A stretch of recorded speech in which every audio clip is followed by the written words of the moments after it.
Hello, welcome on board. It's a brand new edition of your favorite sports show, Sports Pizza. My name is Edwin Onyebolis. I'm excited to grace your screens once again. We have a lot to unpack on the show today, a lot in store for you. From the El-Clasico to the Formula One, where it is McLaren and Lando Norris leading the chasing pack. Don't forget, we wrap up the show with the most exciting segment called the Tipsters Corner, where we give you tips for punters going into the weekend. Once again, welcome to your favorite sports show, Sports Pizza. Edwin alongside Bankole Oladuni. But before I bring Bankole on board, let's go on a short break. When we return, we're head straight to Spain, where it was Real Madrid and Barcelona opening proceedings.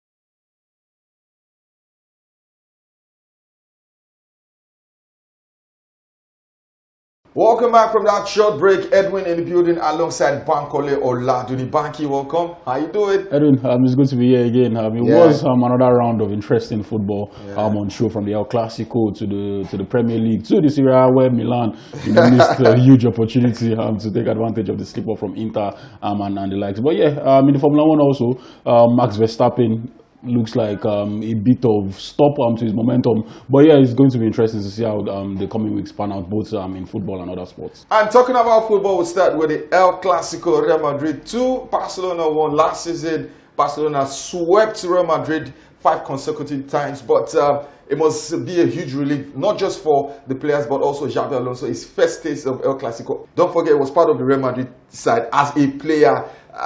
Your general take before we get into the nitty-gritty of the game. You could see the emotional side of things at the end of the game. You could see how much it meant, to Real Madrid. You could also see it from the reaction of Vinicius Jr. When he was subbed off the game. You can have your opinion about that, but you could also see that it was as a result of how emotionally connected they were. Like losing 5 games in a row to one of your biggest arch rivals, the greatest nemesis in the history of the institution called Real Madrid. It is something that you would want to something you want to resolve as soon as possible. In terms of quality, yes, there are still a lot of questions to be answered. In terms of having the impetus to go on and attack, seeing an advantage, in that Barcelona team and pump them like Barcelona did last season. I'm sure a lot of Real Madrid fans would be expecting a much more bigger scoreline. I know I was expecting a much more bigger scoreline, but 3 points is still 3 points. 5 points ahead in the La Liga race.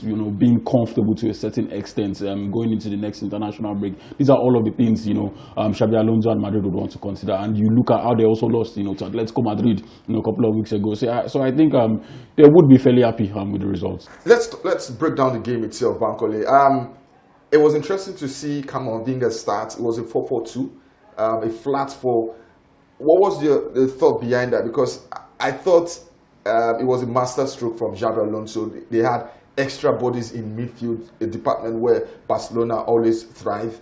And you could also see that he allowed the likes of Vinicius Jr., Kylian Mbappe, and of course Jude Bellingham break their stride, break their Barcelona backline. What was your thought when you saw that setup? Well, when I saw the lineup, I don't think it was Camavinga that jumped out to me. It was the fact that Jude Bellingham and Adagula were starting together. It was quite interesting to see how he was going to translate into having passers for the runners. You could see Real Madrid as a team that have a lot of runners. And Jude Bellingham also contributed, to running and trying to take advantage of the island. Yeah. But you could also see in the Kylian Mbappe's goal, it was a Jude Bellingham pass, that led to that goal. A couple of goals that was disallowed. The stunner that he scored that was disallowed was also a win from Jude Bellingham in the midfield, and it was laid off to Kylian Mbappe. So it was interesting to see how all of those bodies would complement each other. But off the ball, they were switching to a 4-4-2. They were having bodies in midfield. Valverde didn't exactly have a free role. It was only Tchouaméni that was confined, to covering the defense. But every other person were free to roam around. Were free to press, the Barcelona players. You could see 2 or 3 players, on Pedro whenever he had the ball. So I thought it was a tactical master plan from Xabi Alonso. But at the end of the day, I still think it was down to the fact that they were willing to press, they were willing to run. Even Vinicius Jr. and Kylian Mbappe were willing to do their part, up front. And then if you're playing a Barcelona team that are willing to, start to press you from the front and are willing to keep an eye line, it is very important, that you also, match that energy. So that was exactly what we saw, regardless of the formation or the personnel on the field. All right, let's do a bit of Barcelona. What was the difference between last season's Clasico wins and this weekend's loss? The problem is there was no difference. That was the big problem. The problem is there was no difference from last season Clasico victory to this season Clasico loss. They were missing Rafinha. No. Okay, In terms of personnel, yeah, but it was still the same system. It was still the same, and that's the problem. If you don't have players to execute that particular system, you shouldn't still repeat it. That was my issue there. You are repeating the same. Yes, it worked last season, but you don't have the personnel who executed it to perfection. You know, with Rafinha, with Lewandowski, you could see how Rafinha, unlike Lamine Yamal and Ferran Torres, was always willing to press, was always willing to run, always willing to make it uncomfortable for players who are trying to build up, you know, from the back. And that's the whole point of, you know, having a highline, so that you can try to win possession as soon as possible in the opposition half. And without a Rafinha, it is much more unlikely, you know, that you have that. You know, you look at Fermin Lopez. Yes, he's young. Yes, he's one of the few good players, but he does not have the legs. He does not. I don't think he has the willpower, you know, to do all of that. Lamine Yamal, I don't think it was necessarily optimal. You know, yesterday Ferran Torres also was out of it. So the problem was there was no difference, there was no evolution, there was no improvement. You know, from what we saw last season, it was still the same of the same. And you expect a Real Madrid team with that amount of quality to be able to take advantage, to be able to learn and improve from the defeat from last season. Do you think the criticisms of Lamine Yamal are justified? We tend to forget that he's 18 years old, but critics pointed out that in the Champions League game against Paris Saint-Germain, he was on the fringes. The El-Clasico, he was on the fringes. Even as far back as the Europe Nations League final against Portugal, Spain versus Portugal, he was on the fringes. Are they fair on the young 18-year-old? Absolutely, they are fair. You can't. But you 18 can't, years. I don't care. If you can give it, you should be able to take it. It's as simple as that. If you can give it, you should be able to take it. If you think because he's 18 years old is why he should also get the Ballon d'Or, you shouldn't now come around and complain that, oh, he's getting criticism, but he's 18 years old. I don't care. He's playing football at a level at which a lot of people don't, you know. And yes, the analysis, and I said it last season, the analysis around Lamine Yamal will do him a lot of bad grace. You know, you can't continue to analyze him in futuristic terms when he's currently playing at this level. Yes, he's 18 years old, but if you keep saying, oh, when he's 19, when he's 20, it will even get better. No, he's already playing at a level at which a lot of players in their 30s, in their prime, you know, would never touch. So it is much more likely that would remain at this level or would decline. You know, so I think the criticism are fair, and especially when you look at his comments before the game, he's not helping himself. You know, with some of his attitude, putting the crown on his head. You know, so he's 18 years old. It does not necessarily matter in the grand scheme of things. He is playing in the biggest game in the world. He has scored in the biggest game in the world. He's taunting, you know, opposition fans. He's taunting opposition players. So when he gets it, nobody should complain. It's about a quarter of the season gone, Bankole. Is this Madrid's to lose? I don't think so. I think they were also in this position last season. At the start of the season, I think they were a couple of points ahead of Barcelona. Atletico Madrid were also a couple of points ahead of Barcelona. And yes, we saw how that panned out at the end of the day. But I think it's only fair that they should get a lot of stick if they don't go on to consolidate from this position. 5 points is actually a lot, especially when you consider Real Madrid's, you know, quality. And you look at who their opposition will be, you know, in the La Liga. Aside from Atletico Madrid and Barcelona, you should say you would expect Real Madrid to get 3 points. You go on and expect Real Madrid to be superior to any other, you know, team that they are coming up against. So yeah, 5 points is a lot. But at the end of the day, we'll see how much gap is between them when it comes to the winter break, you know, in the La Liga. But yeah, for now, I don't think they should get a lot of stick if it slips. But they are in a position where they should only try to get more comfortable from here. So from Spain, we head straight to England in the English Premier League. Where do we start, Bankole? Okay, let's start with Manchester City. A couple of weeks ago, we had a conversation about City and their reliance on Erling Haaland. If you take a look at their top scorer this season, you have Erling Haaland, who is like miles ahead of the next top scorer. Who's on goal, actually? Yeah, on goal, 2 goals. Then you have Reinders with 1 goal, Foden with 1 goal. You just have 1. The problem is when Haaland is not scoring, City are potent. And you look at the attacking options they have, you would expect such a team to pummel teams, to score goals in volume. What exactly is the problem? So I think the problem with Man City is the problem with a lot of teams in the Premier League. You look at Arsenal, so you look at how they are struggling, you know, to create chances, how they are struggling to score goals. It's something where you have emphasized on a particular philosophy that has become so robotic that you're not relying on long balls, you're relying on set pieces, you're relying on long throws. And frankly, if you think Arsenal is boring, the entire Premier League is an eyesore. You know, you watch games, you watch, you know, United play, Manchester United, you watch United play. you watch Chelsea play. It has become extremely robotic, and with City, it's the exact same thing. Yes, the game against Arsenal, they dug deep. It was not exactly what you expect from a Guardiola team, but it was still quite route one football, and you have players who are not exactly comfortable with that. Aside from Erling Haaland, you've surrounded yourself with players who their profile fit into a heavy possession based system. You have Jeremy Doku.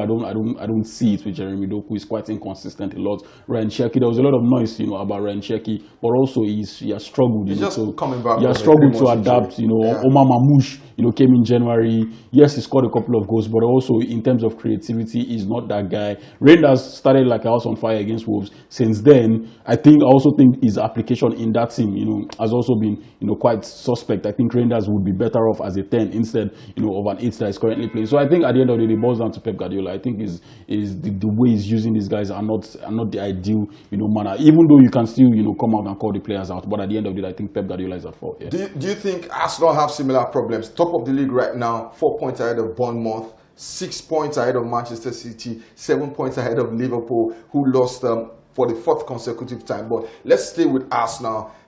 11 goals from set piece this season. That is about 50% of their goals.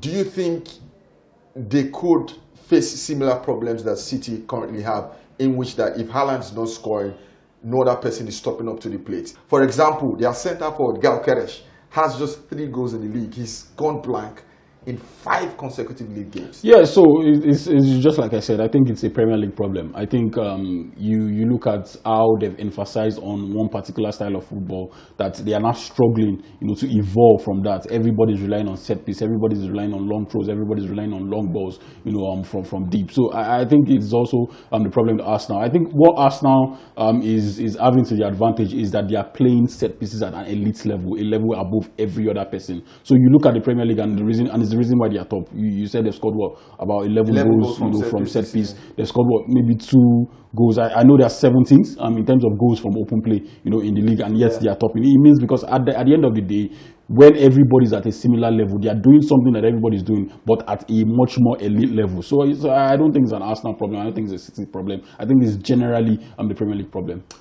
Liverpool, 4 consecutive losses.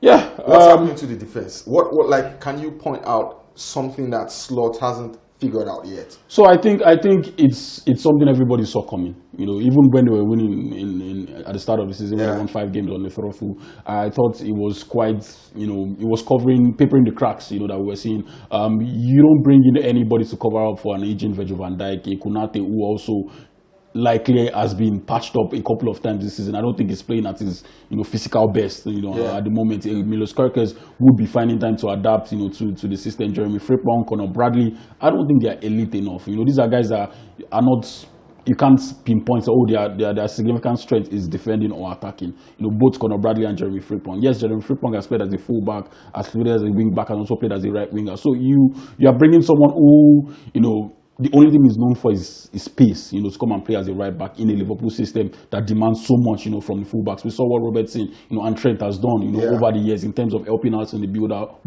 and also, supporting the guys up front. So yeah, I think it's just down to personnel. It's just down to the fact that a lot of plaudit has been given to their recruitments, but at the end of the day, they fail to do the most important thing, which is bringing in defenders to show up on the back. And finally, from our European review, Bancoli in the Italian Serie A, Napoli 3, Inter Milan 1. I wasn't expecting the scoreline, but I thought Napoli give a good account of themselves. Scott McTominay. Now, Kevin De Bruyne scored a penalty, gave them the lead, got out injured. He was reduced to tears. There's a feeling that it could be a very lengthy one. As bad as that injury was, do you think it's a blessing in disguise for someone like Scott McTominay, who switched roles when Kevin De Bruyne left, got a good goal? And do you think it might be horrible to say this, but do you think that injury is kind of like a turning point for Napoli in terms of how key players apply themselves and where they fit into the starting 11? Yeah, absolutely. Like you said, it's unfortunate that Kevin De Bruyne got injured, but you look at what or the position Scott McTominay has occupied this season, his role in that team, he has basically played as a false winger. You know, he has been shifted, you know, to the left to accommodate, you know, Kevin De Bruyne. And I also don't think, you know, accommodating Kevin De Bruyne and what he has done, you know, has been sufficient enough, you know, for Napoli this season. But him getting injured would allow Conte to revert back to, you know, what worked last season with the combination of Lobotka and Guisa and Scott McTominay. Yes, there are question marks over Lobotka fitness, but also Billy Gilmour also can come in, you know, and maybe not, you know, like for like, or maybe not in terms of quality with Lobotka, but he can do a job. So yeah, it would also give McTominay the freedom, you know, he enjoyed last season going up front, and they really need it. You know, Rasmus Højlund is injured, Lorenzo Luca, you know, is still out of sorts, you know, trying to, you know, adapt. You know, Lukaku is out up until next year, so they need, you know, the goal scoring powers of McTominay up front. So yeah, I don't necessarily have a problem, or I've not had a problem with their midfield at the start of the season. I thought it has always been about their defense. You know, they have struggled to find a consistent back four. You know, that was from last season, but this season it is quite shown, especially when you consider the improvement in the likes of Milan, Roma, and Inter Milan. It is something that they would, you know, try to work out and fix up before, you know, it gets too late. All right, guys, we need to go on a break. Catch our breath when we return. There's more on the other side. It's still your favorite sports show, Sports Pizza.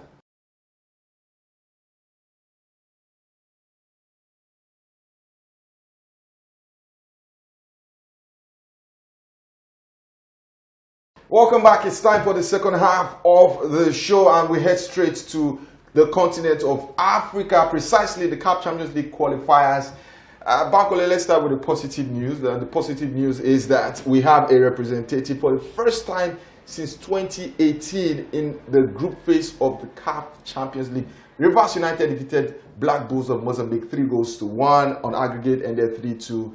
Finidi George, should I say, making history with Rivers United on the continent. Yeah, kudos to him. Although making history might be a bit of a stretch, but come on, for the first time since 2018, that's history, man. Kudos to him. You also look at, especially when you look at other teams on the continent this season, it is a huge one.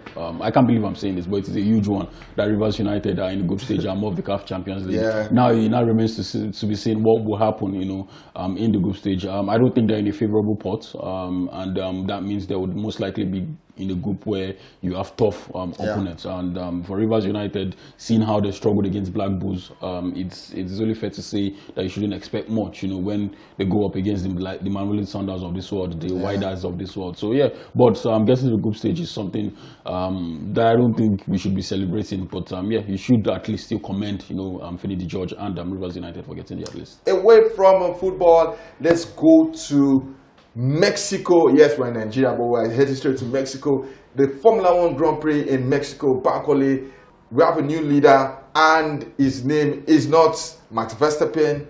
His name is Lando Norris. It's just 1 point, but he has momentum going into the last 4 races. Yeah, absolutely. And I think that was also my concern with Verstappen trying to like usurp Oscar Piastri, because I felt like he also had to deal, you know, with Lando Norris before, you know, getting to Oscar Piastri. So yeah, you look at Lando Norris, you look at the trouble that has gone on between him and Piastri. A lot of people have felt that he's, you know, the better driver. He is the guy that should be given the #1 spot. He's the one that showed more, you know, in terms of potential. But Oscar Piastri has been more of a surprise package, you know, this season. But yeah, I'm not surprised to see, you know, Lando Norris, although he's not all set in stones, still 4 races to go. You'd expect Piastri to try and bounce back. You expect, you know, Max Verstappen to also, you know, try and you know, insert himself in the title race. It's not a huge amount of, you know, gap between Norris and Max Verstappen. So yeah, like we said last week, it's going to be an interesting, you know, home stretch of races in the Grand Prix in the Formula One.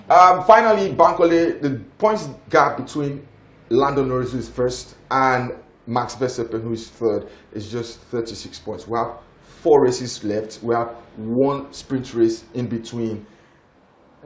Do you think Britain will produce their first drivers' champion since it's setting Lewis Hamilton in 2020? Yeah, it is a possibility, but like I said, it is also going to be difficult. You know, Max Verstappen is the best driver on the circuit. And 36 points is not something that you consider impossible for him to first place finish of he can I think I even go on a run and go on with 4 first place finish, and it depends on how Lando Norris and the likes finish on the podium also. But yeah, it's not impossible. I think it is a possibility, and with the British media, this is all we are going to be hearing from now to the end of the race. But yeah, McLaren and both Oscar Piastri and Lando Norris in particular seems like guys who have their heads screwed on now. I think they've gotten the whole bad blood out of the way, and now it is quite clear to them that if you do not sit upright, if you do not try and consolidate on the little points that you have, you will lose it. All right, guys, that's it from Formula One Start Bench Drop. This time we're doing club version, and I'm going for the top 3 teams currently topping their leagues in England, in Spain, and in Italy. Arsenal, Real Madrid, Napoli. Start Bench Drop. Who is likely to finish this season as league champions? As league champions, I'll start Real Madrid. I think Real Madrid is much more likely to finish as league champions in terms of quality, in terms of having the financial power to also go in. Although you can say the same thing about Arsenal, but in terms of quality generally, I think they are generally better than both Arsenal and Napoli. For Arsenal, I think I'll bench Arsenal. In terms of competition, I think they have less threats than Napoli, who have to deal with Inter Milan and AC Milan. But for Arsenal, you look at what Liverpool have done, look at what City have done, and also I'll consider Chelsea in the mix. They are clear. No respect for Manchester United, but understand. they are way ahead of all of these guys. So yeah, I'll bench Arsenal and then I'll drop Napoli. There you have it. Start bench drop is gone with Real Madrid to start, Arsenal on the bench, and Napoli out of the equation. Let's go on a break. We'll give you our video for the week. When we return, we'll wrap up the show with our Tipsters Corner.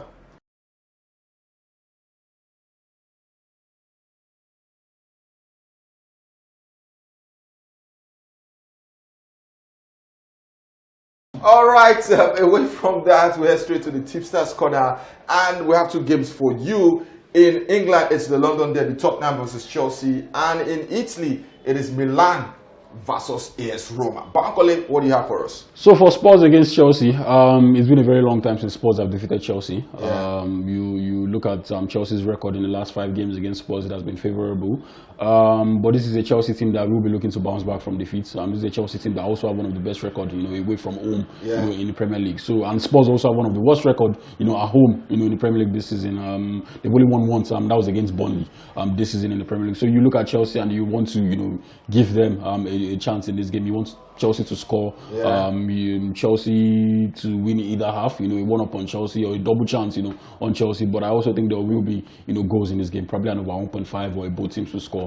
Would also give you a bit of value in that particular encounter. For Milan against Roma, Roma has been very lucky since the start of the season. You look at the amount of chances that has been generated, against them, and the matches they've won 1-0, that you think they didn't deserve to win. And I think they're out of that luck at the moment. The Inter Milan game, I think maybe burst a bit of bubble in them. Their confidence has gone down a little bit. But Gasparini, you also have to give him credit. This is not the style of play you'd expect, from a Gasparini side. Second on the table, by the way. No style you expect from a Gasparini side. But I think Milan should do enough to at least pick up a point, against Roma.